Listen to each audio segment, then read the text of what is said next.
Yəni Allah Teala deməmiş ki, içki haramdır. İçmiyor, olmaz.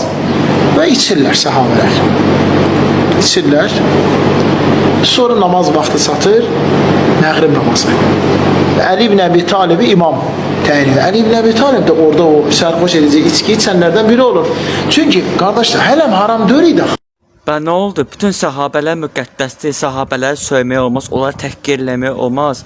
Nə oldu? Sahabələr cənnət əhli idi bəs. Cənnət əhli olan şəxs şərab içir, Allah sənə lənət eləsin.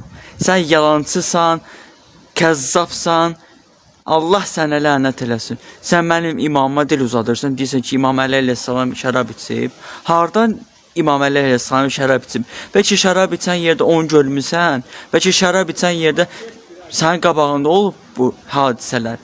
Ay yalancı, ay münafiq, ay müşrik. Qiyamət günü buna görə cavab verəcəksən. Allah sənə lənət eləsin.